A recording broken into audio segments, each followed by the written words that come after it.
El ascenso de Skywalker nos mostró el regreso del Emperador Palpatine con su impresionante flota Sith en el remoto mundo de Exegol, pero no nos explicó cómo pudo hacerlo ni tampoco nos reveló la identidad ni de los que hacían funcionar semejante ejército ni de esos siniestros seguidores que vitoreaban cada cosa que decía Palpatine.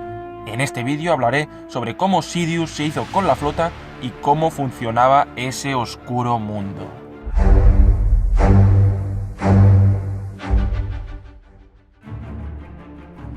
Realmente el regreso del Emperador Palpatine, cómo obtuvo esa flota y quiénes eran esos seguidores que había en Exegol fueron los mayores misterios con los que nos quedamos tras ver la última película de la saga Skywalker. Más allá de confabular con teorías Sith que nadie de Disney ha confirmado, o pensar que Palpatine lo pudo hacer todo porque es súper poderoso, en este vídeo expondré todo lo que hay de real y oficial acerca de este tema. Si os termina gustando este vídeo, os agradecería como siempre vuestro like y vuestro comentario. El Emperador Palpatine siempre tuvo en mente la creación de una flota B, por así decirlo, por lo que pudiera pasar. Sin embargo, no está claro si la construcción empezó antes o después de que Vader, ya con la redención de Anakin Skywalker, arrojara a su maestro al vacío en el retorno del Jedi. Antes de revelar quién construyó esa flota, hay que aclarar que no fue Palpatine, y es que hay mucha confusión, como es lógico, con todo este tema. Palpatine y su regreso de la muerte, si realmente llegó a morir, que no está claro, no tienen nada que ver con la flota Sith, y desde luego él no la construyó así sin más, ni tampoco planeó ni supervisó su construcción a lo largo de décadas, que es lo que se podría creer. Quien realmente construyó esa flota durante estos años, repito que no sabemos cuánto tiempo pasó realmente, fueron esos siniestros encapuchados seguidores de Palpatine que vimos brevemente en el ascenso de Skywalker. Ellos eran los llamados Sith Eternos, y os estaréis preguntando, muy bien Jedi, pero ¿quiénes eran estos tíos?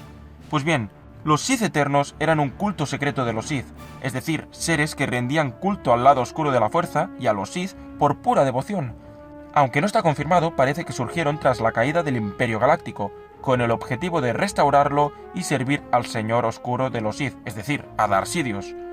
Fue en la llamada era de la Nueva República, después del episodio 6, que se establecieron en Exegol con el plan de construir esa flota, que recordemos que disponía de unos 100.000 destructores estelares con cañones superláser axiales capaces de destruir planetas. Y os estaréis preguntando, ¿y los millones de tripulantes que necesitaban? Bien, esto es lo más surrealista sobre toda esta historia. Al parecer, estos miembros del culto Sith habrían criado a miles de humanos en el mismo planeta de Exegol para que trabajaran en la flota. Desde pequeños les habrían enseñado a venerar a los Sith y al lado oscuro de la fuerza. Lo que no se ha especificado en ningún momento es si estos niños habrían nacido por el método tradicional o si habrían sido clonados, aunque por los embriones clones de Snoke que vimos en la película, todo hace pensar que se habría usado este último método. Sin entrar a explicar cómo se organizaba este ejército, solo mencionar que las legiones de soldados Sith tenían nombres de antiguos lores Sith, tales como el mismo Revan, Andedu, Tanis, Tenebrous, Phobos y de Solus. Es una curiosa forma de canonizar señores oscuros para futuras películas. ¿No creéis? Ahí lo dejo. Siendo esto así, hay una cosa de la película de Abrams que quiero comentar, y es que, teniendo la oportunidad de crear un ejército totalmente opuesto al del Imperio y al de la Primera Orden, en el sentido que éste venera a los Sith y cree en el lado oscuro de la fuerza, por fuera continúa siendo absolutamente igual que el antiguo. Si recordáis, los generales imperiales no creían en la fuerza y eso provocaba roces con el mismo Darth Vader, ya que los altos mandos imperiales eran simples militares que pensaban de la forma más racional posible y ni sabían que Palpatine era un Sith. En cambio, si este nuevo ejército ha sido creado por fanáticos de los Sith y sus miembros han sido adoctrinados desde pequeños con estas creencias, es muy raro que en este breve momento en el que se ve el interior de uno de esos destructores Sith, todo es igual que siempre. Los mismos trajes, la misma distribución, si hasta los Sith Troopers son iguales, solo que rojos. Creo que en esto se perdió una oportunidad de hacer algo más currado, algo más oscuro, algo diferente, algo más tenebroso, si queréis llamarlo así. Pero volvamos con el tema. ¿Cómo llegó Palpatine ahí? Pues no se sabe realmente. Lo único cierto es que el Sith Eterno ayudó de alguna forma al proceso de rejuvenización de Palpatine. Sí, digo rejuvenización aunque tuviera la mitad de los dedos deshechos cuando se lo encuentra Kylo Ren. Pero ellos no resucitaron a Palpatine, ni tampoco parece que lo trajeran a Exegol. De hecho, quien pudo que tuviera algo que ver fue este personaje, Yupe Tashu, uno de los asesores más próximos al emperador, quien además era una especie de historiador del lado oscuro y cultista Sith.